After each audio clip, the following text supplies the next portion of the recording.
Okay, great. Well, welcome to the assembled corporate affairs professionals and a happy new year. I think we're allowed to say that in early January still, just. Real pleasure to be here. And we've got a great half hour, short, sharp discussion ahead of us. For those who don't know the Academy and the corporate affairs work that we do here at Oxford, I'm Rupert Younger. I am the director of the Oxford University Centre for Corporate Reputation. This centre, which I lead for the research and teach on the MBA and undergraduate economics and management, we are the centre that orchestrates the corporate affairs work at Oxford. We're the centre that looks at social evaluations work at Oxford. And by that, I mean status, reputation, legitimacy, trust, celebrity, and stigma. So that's our research world. And the Corporate Affairs Academy sits within the corporate affairs, sits within the Centre for Corporate Reputation. The Corporate Affairs Academy celebrated last year its 15th year, which was great. We've got over 400 alumni from the program, which is fantastic, a brilliant group of people. The purpose of today's quickfire webinar is really to just do a bit of agenda setting for 2026. What is it that we think is going to shape corporate affairs priorities for 2026? And what's on the agenda. So I'm delighted to have with me two brilliant people whose brains we're going to mine for this. Let me hand over to them to introduce themselves. I'll start with you, Odette. Thank you, Rupert. Hello, everyone. My name is Odette Maher. I am the head of communications and corporate affairs at a company called Symphony, which is a markets communication and technology firm. I am based out of London. I have a global mandate, and I'm delighted to be here with Rupert, Stewart, and all of you guys having this conversation today. Great. Thank you, Odette. Thank you, Rupert. Hello, everyone. My name is Stewart Prosser. I'm an associate fellow at Oxford University, and I'm the co-director of the Corporate Affairs Academy alongside Rupert. The reason I feel I have some ability to do that is I have some 30 odd years experience as a corporate affairs director myself. So my role is to try and make sure that everything that we do at the centre in terms of research is applicable in practical terms for academy attendees, etc. So that is me. Brilliant. So basically, Stuart's just old. That's basically the message I took from. Thanks for that. No, Stewart is a fantastic co-director and a very experienced corporate affairs professional. So let's get into the themes. Who's going to kick off? Where should we start? What are the big themes for 2026? I'll kick off, Rupert. That's okay. I think the really obvious one is geopolitics, which is kind of in everyone's mind. It's impossible to not think it if you read the newspapers or watch the news. Within geopolitics, I'd say preparedness, knowledge, and not just of geopolitics, but also culture is more important than ever. You can't just rely on headlines anymore to be able to understand the news. It's complex, it's changing all the time. Give us an example of why. So why does context matter in geopolitics? Context, well, I also think a lot about the profile of people that are in this world, right? It's not simple. You need to understand what is going on, what happened before. Thinking about the Venezuela example now, right? If you don't know the context of US relations with Latin America or how Chavez and his party used to run things, how so many international firms were actually asked to leave and forced to leave about 20 years ago, and what happened culturally. There's no way to understand why things are being perceived or understood as they are at the moment. So that's a very, I'd say, obvious example. I think another big theme is the end of globalization, perceived as a force for good. I think a lot of our firms have been talking about being global, international as a really good, positive thing for many years. And it seems that is a message that is not well received anymore. So we're having to maybe tweak a little bit. Our footprint is not going to change, but how does that change your narrative and the things that you're proud of? And another very big theme, at least in my world, is I'd say regulation.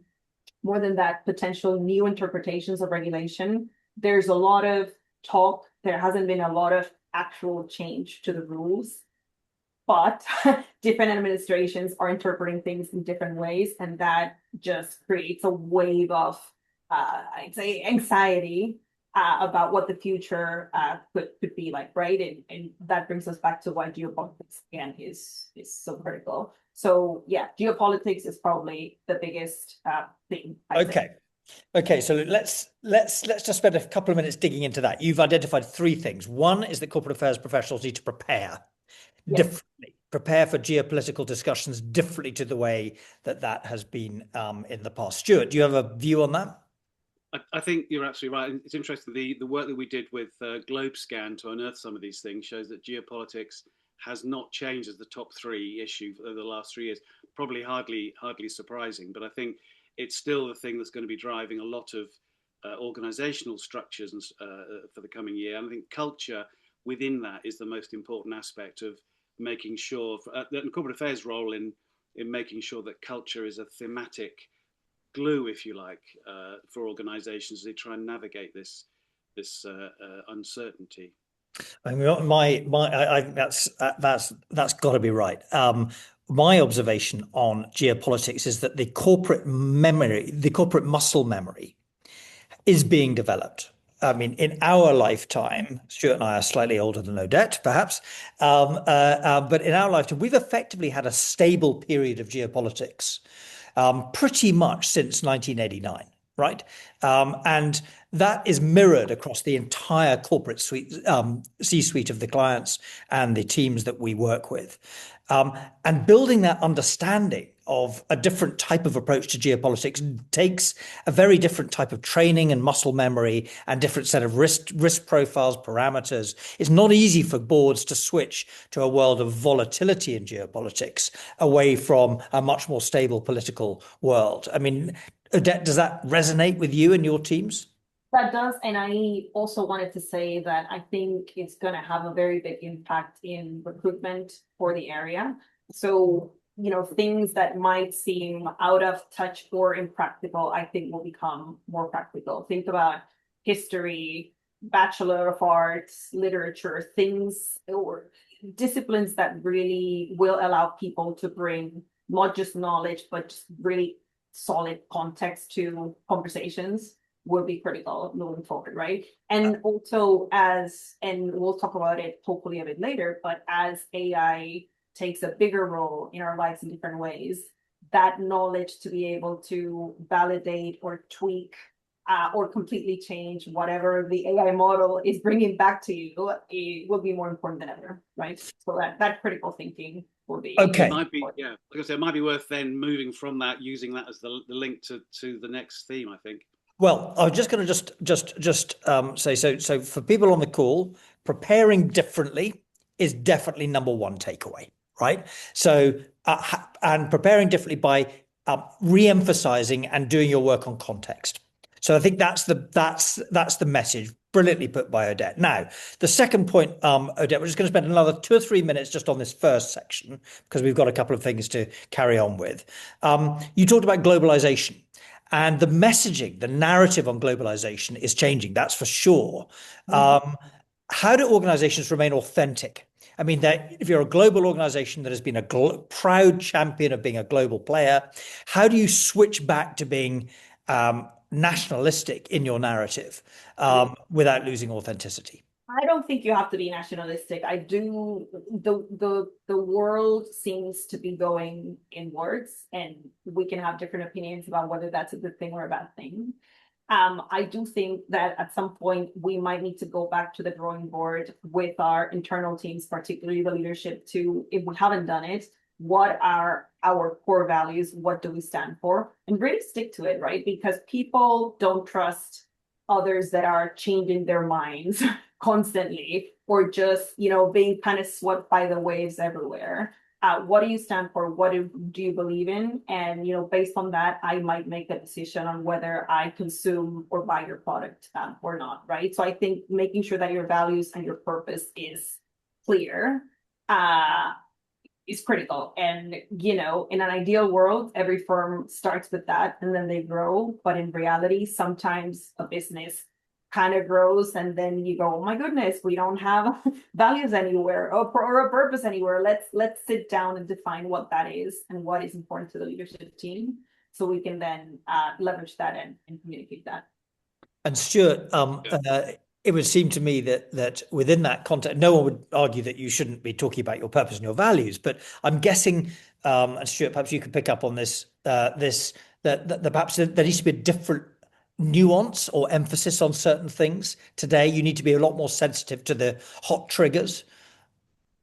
Yeah, I think that's right. And I think thinking about all this in terms of, we haven't used the R word yet, reputation, and what you stand for, which again links back to culture. What are the things, what are the non-negotiable values that you have? How do you talk about those and narratives that you use to link all those things and keep them together? Being conscious of what, as we talked about earlier on, this idea of understanding your environment. What are those hot buttons? How do you build that into the narrative so that your reputation doesn't change? It stays consistent through this volatility. Right. Now, it seems to me that this leads us also into another big theme, which is fake news and mis and disinformation. That's certainly something which I think we're going to see on steroids this year, because the internet has and the algorithms and the technologies have only just started getting going. So, Odette, why don't you talk us through fake news, misinformation? Yeah, so I'd say, Rupert, more than fake news, something that I find a little bit scary is how the funnel of information and the algorithms really point you back to yourself. Sometimes you think you go on social media and everyone should be getting more or less the same sort of stuff. And then you realize that's not the case, right? So the algorithm has learned as much as it can from you and what you look for, etc., and listening to you. And then it just throws yourself back at you. And that is terrifying because it takes out optionality. I think when it comes to being informed, you might think things are bigger than they are. I have a great example. So you guys might be familiar, I hope, with a singer, rapper called Bad Bunny, right? Bad Bunny is from Puerto Rico, which is where I'm from. So one day I wake up to this feed full of things, people complaining about Bad Bunny being at the Super Bowl and singing and the main show, and people wanted to take him down or whatever. And I thought, Jesus Christ, this is huge. Everyone must know about it. And I mentioned it to a colleague at work who is a fan, unlike me. And she thought, oh my God, I hadn't heard about it. I need to go and watch the Super Bowl, right? But complete funnel of information. Yep. I'm just there assuming this is a big deal that everyone apparently cares about, when it wasn't the case, not even the fan base. So anyway, that made me reflect a lot about how we're just things about ourselves are just being thrown back at ourselves to validate things that might be wrong or right. It's hard to know these days. So yeah, my worry is really more about the funnel than the fake news. Very, very interesting, and I like the idea of the funnel. Stuart, does this lead us into a risk of more intolerance? Could just quickly add to that. I think the challenge for corporate affairs in that environment is then, because everybody is seeing slightly different things about the same topic, how do you respond? If there is a lie that you see, if you call it that, do you then engage with that lie? And in the old days, you just nail the lie immediately. You put out a statement that says, that's not true, this is true. Do you then engage at this point with that narrative? Or do you think, actually, it's only going to be aimed at me or whatever? And so it will filter away, it will dissipate. Very tricky to get to understand when to act from corporate affairs perspective. But to lead into the next sort of thematic element, I think one of the things that we talked about for the first time in detail last year at the Academy was this idea of corporate affairs in the age of intolerance. Because I think all of the things that we've been seeing, the thematic changes over the last few years, have led us to this point where we really do seem to be in a world where, depending on how you read it and depending on what media you read, there is this huge amount of intolerance. lack of trust between audiences, lack of trust between people communicating. So as a function, how do we start to think about that? And this may sound a bit odd, I think, as tech becomes more complicated and more able, in some regards, it goes right back to one of the things Odette said at the beginning, which is to navigate your way through intolerance. What we discovered last year in our discussions was that it's all about actually getting back to the basics of what we do and trying to develop more narratives that link people in bilateral ways, perhaps, and thinking about how we can build this trust bilaterally with audiences as well. I think is one way of looking at it. Is sort of getting back to the basics, which isn't a very exciting message, but I think it's really an important one to sort of stop, reflect on all the noise and all the intolerance that there is, and try and find narratives and way through those that will reach out to more bilateral audiences, perhaps, and less broadcast. Yeah. I agree with that, Stewart. I think getting back to the basics is right. I'd also very simply say, stick to your values, right? No one respects someone that has 1,000 different versions of different possible narratives to, kind of deal with everyone. Go back to basics, check your values, check what your purpose is, and stick to it, right? And I think something we haven't discussed, we will do, is the idea of using purpose as well. Still, that seems to have gone out of vogue a little bit in the way it's been talked about. But I think the importance of that as a kind of a North Star, as we say. Now, one of the things that we need to address is what are the techniques available to corporate affairs professionals to get it professionals today? You talk about getting back to basics, and that is absolutely right in terms of a focus on the core idea of corporate affairs, which is how do you create the right messaging and get it into the right audiences' minds at the right time. That whole concept, I think, is, of course, exactly right. But there's some very advanced techniques. One of the things that we've been working on, and I think this will be a year where it really does become quite mainstream. We've been in the advanced AI kind of nerdy geek world of developing this for the last 2 to 3 years, is this idea of using topic modeling. Topic modeling is a technique which is becoming now much more available, but it's been the preserve of nerdy academics like us here at Oxford, where we have developed a tool which essentially takes unstructured data. Okay, it takes very, very large pools of data. It might be, 10 million entries in Hansard or some sort of political discourse. It might be unstructured media mentions. And it takes a look at very large unstructured data sets and produces what are the big topics? What are the topics that are emerging? They may not be your topics, but they're the topics that are taking place in the discourse. And this is a change, right? What corporate affairs professionals have for many years had at their fingertips is the ability to interrogate their messaging. Here's what I'm trying to say. Where is it showing up? What this tool does is it says, let's take a look at the other way around. Let's metaphorically walk into a bar.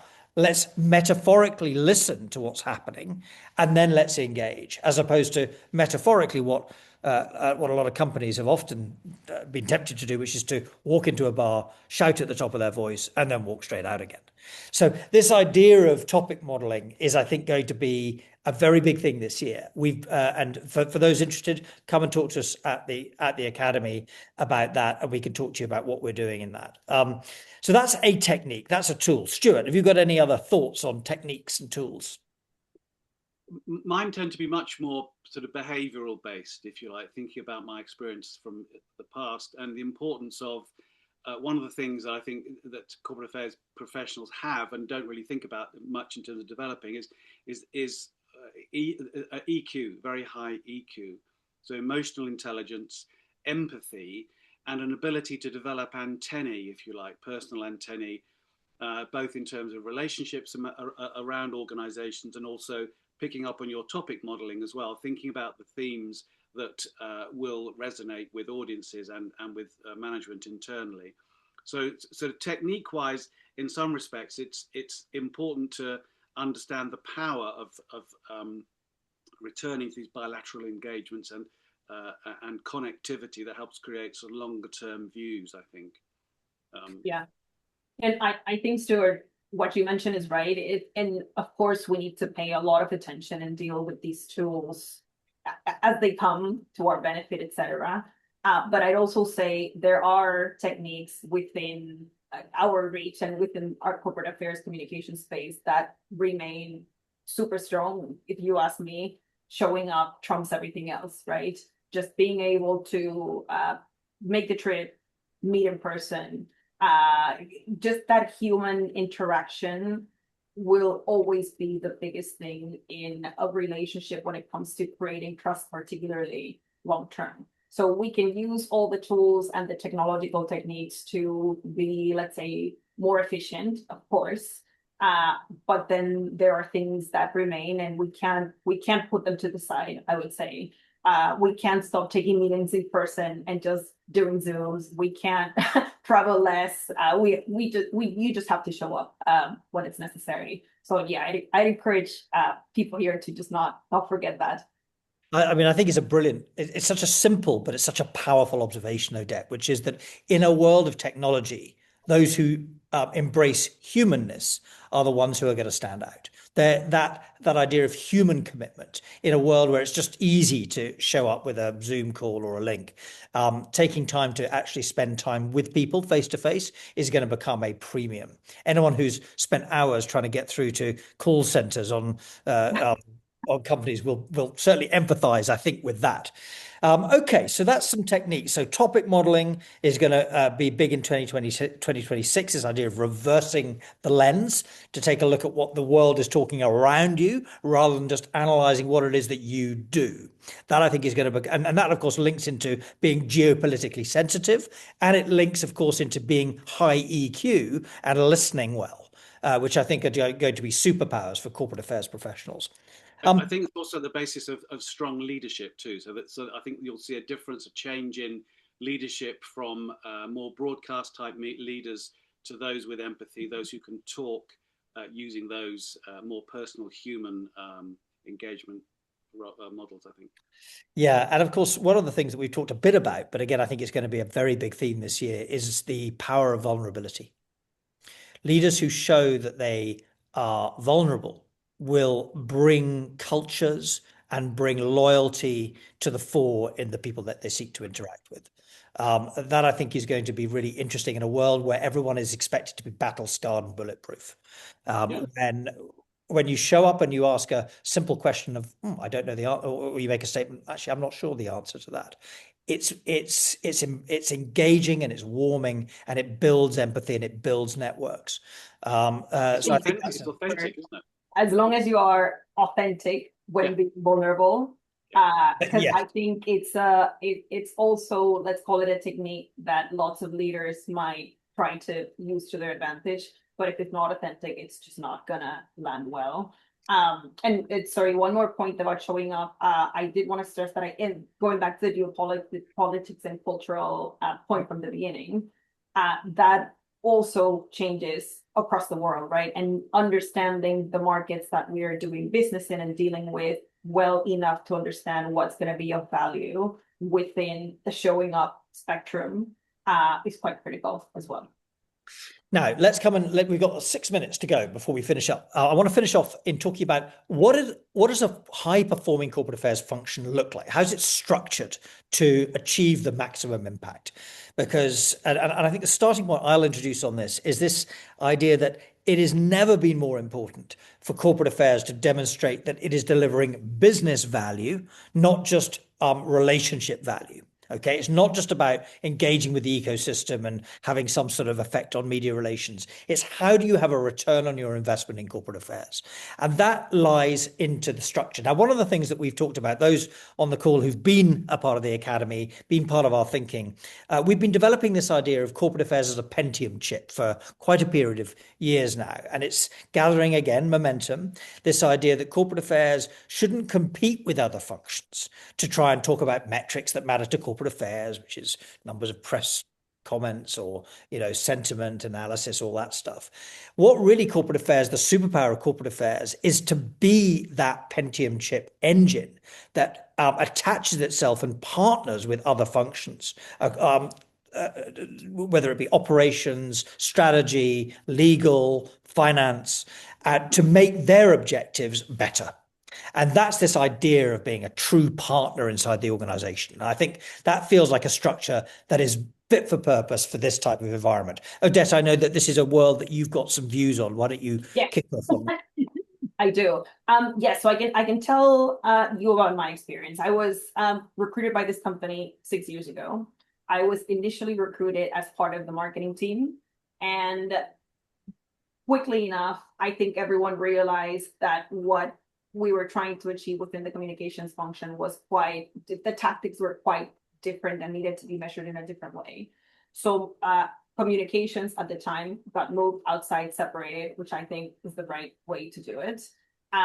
Initially, the scope was internal comms and external comms. We were able to grow that in terms of scope to include other things that I thought were a lot more interesting. So things like regulatory affairs, government relations, sustainability, things like that, things that are very close to communications, but slightly different. So for me personally, there was a lot of learning by doing, which was fun.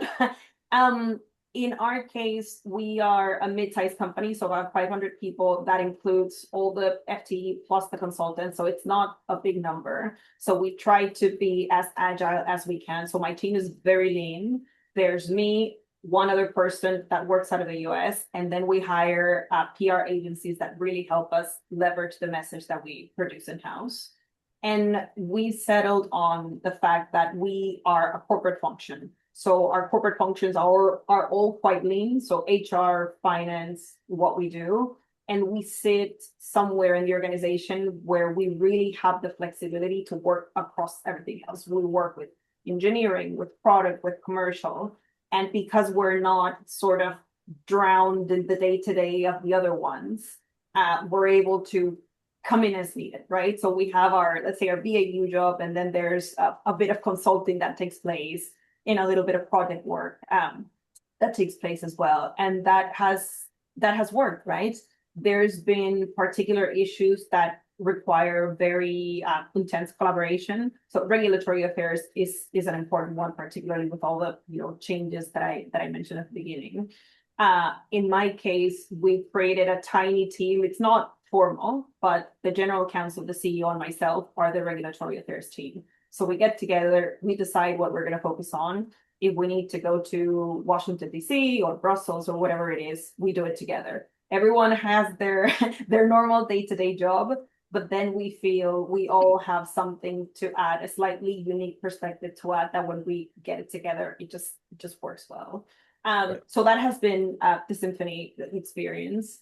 I obviously recommend it. I'd say you don't have to have a huge team. Keep it lean if you can, and agencies can be helpful as long as they know that they're taking their direction and their guidance from you, right? I also think it's very important to create that strategy and then have them leverage and not the other way around.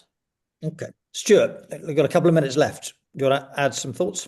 I think the importance of that is about developing common objectives alongside the businesses that we're working with. So helping them understand how can corporate affairs help each individual line of business to achieve the objectives that it has underneath the overall organizational strategy. Yeah. What are the elements that corporate affairs can bring to the party that can make a difference? Is it about developing a new narrative? Is it about a cultural thing?